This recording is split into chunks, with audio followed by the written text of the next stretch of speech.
Before you get too worried for me, polycythemia in simple terms refers to an increased number of red blood cells in the bloodstream, which is reflected by increased hemoglobin levels. It has two forms, a cancerous type called polycythemia vera and a non-cancerous type called secondary polycythemia. The secondary one is what I had and it's healed now, but you might be wondering, what does that have to do with narcissistic abuse? Well, let's find out in today's episode. Hi, I am Danish, a narcissistic abuse recovery professional. In this episode, we will explore how narcissistic abuse trauma can lead to developing blood disorders such as severe anemia or polycythemia. Sounds interesting? Please consider subscribing before we begin because your subscription helps spread awareness about narcissistic abuse. I will divide this episode into two parts. In the first part, I'll discuss the link between narcissistic abuse trauma and blood disorders. In the second part, I will share personal experiences with polycythemia, how I healed it, and where I am now, so stay until the end. One thing to always remember is every individual is unique and the suggestions I make in this episode should not be taken as a replacement for proper medical investigation and guidance of a licensed healthcare practitioner. Also, it would not be appropriate to conclude that the presence of a blood-related disorder means you are with a narcissist. This episode tries to shed light on the all-consuming impact of stress endured in a narcissistic relationship and the unspoken struggles we go through.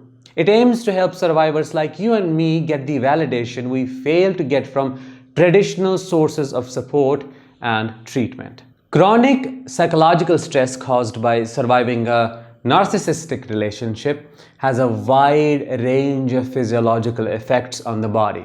While it may not be the primary cause of severe anemia, there are indirect pathways through which extreme stress caused by the narcissist's continuous abuse contributes to or exacerbates the condition. The first possible cause is inflammation. Chronic stress activates the body's immune response, leading to systemic inflammation, which alters the production of red blood cells and interferes with iron metabolism. This potentially contributes to a special type of anemia called anemia of inflammation. The second cause could be hormonal impact. The stress hormone cortisol is released in response to chronic stress that we go through. Elevated cortisol levels over prolonged periods affect the bone marrow's ability to produce red blood cells. As a stress response, it starts producing more RBCs than it ideally should. Number 3, gastrointestinal effects. The digestive system is one of the first systems to shut down when you are exposed to adversities that do not resolve with time. Stress leads to reduced nutrient absorption of essential nutrients such as iron, vitamin B12, and folic acid, giving birth to various forms of anemia. Reason number 4, menstrual irregularities. Fourth and the most important one. Narcissistic abuse stress leads to menstrual irregularities in women, which increases blood loss. This irregularity in the menstrual cycle continues for years and you develop severe anemia which keeps coming back no matter how many iron supplements or folic acid, this, that and the other you consume. Before moving forward, I wonder if you have personally suffered from any blood-related disorder and if you have found any link between your condition and the narcissistic abuse you have experienced. Drop your experiences in the comments below and help other survivors see the light they need and heal deeply. A study was done in 2014 to find out hemoglobin levels in people with depressive and/or anxiety disorders. They found that higher hemoglobin levels were found in those with current depressive and/or anxiety disorders after socio-demographic adjustment, and both higher and lower hemoglobin levels were found in people with higher depression and anxiety severity. Another study was done in Yale University on stress polycythemia to find out the influence of stress on the hematocrit. Hematocrit is the percentage of blood volume that is made up of red blood cells. This study was done on 16 male patients with confirmed stress polycythemia who showed significant clustering of life-changing and stressful events in the year preceding definitive diagnosis as compared to 2 control years arbitrarily chosen.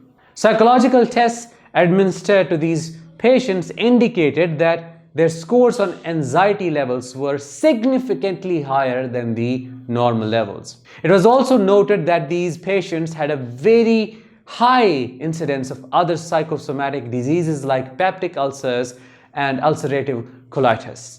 Had they tried to investigate a little bit more and tried to see if there is a narcissist presence in these patients' lives, I bet they would have found a direct link between the overproduction of our RBCs and the stress caused by the abuse.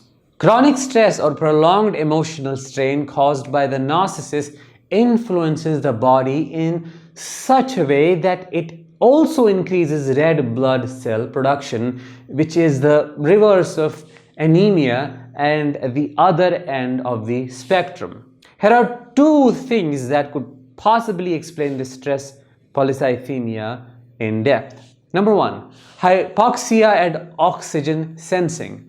Chronic stress experienced in a narcissistic relationship influences the body's perception of oxygen needs. Very interesting. Stress stimulates the sympathetic nervous system, which leads to faster breathing, hyperventilation, or alters blood flow in certain tissues. If the body senses reduced oxygen availability, it stimulates the body to produce more RBCs quite naturally, thus polycythemia. I personally relate to this one. When I repeatedly found my hemoglobin levels high in the range of 16.5 to 17.5 grams per deciliter in multiple reports over many years, I became worried and consulted a physician. They brushed it off and said, probably it's nothing to worry about, until I consulted a hematologist, a specialist who treats blood disorders. He launched an investigation and ordered a lot of blood work and multiple scans to check if the cause was anatomical. My heart, lungs, kidneys, and spleen were thoroughly checked, but as expected, everything came out to be normal. He put me on a blood thinner, which I did not take because I knew it had something to do with my trauma. I started being more mindful, and for the first time, I observed that I stopped breathing at the slightest perception of stress or anxiety. I realized stopping to breathe was my go-to defense mechanism to become invisible and possibly avoid abuse in the past. It was what a deer would do when fawning and playing dead to escape a tiger. From then on, I improved my breathing patterns by breathing intentionally, especially during stressful moments, and shockingly, my hemoglobin levels went down. The doctor said, keep doing what you're doing. This is what my levels were in 2017, and this is what they are now. The other aspect that could lead to polycythemia is dehydration. Dehydration can concentrate the blood, leading to relative polycythemia, more red blood cells in proportion to the plasma. I used to be a guy who struggled with constant anxiety, which led to excessive continuous sweating through my hands and feet, like 24/7, awake or sleep, it didn't matter. I kept sweating all the time. So I increased my water intake while working thoroughly on my nervous system regulation, which also contributed to healing my polycythemia.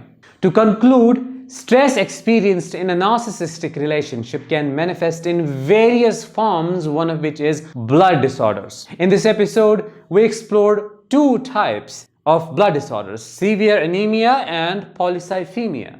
If caused by psychological trauma, they are totally healable and reversible. With that, Let's bring this episode to an end. Thank you so much for staying with me. I'll talk with you in the next one. Until then, as always, let the healing begin and continue.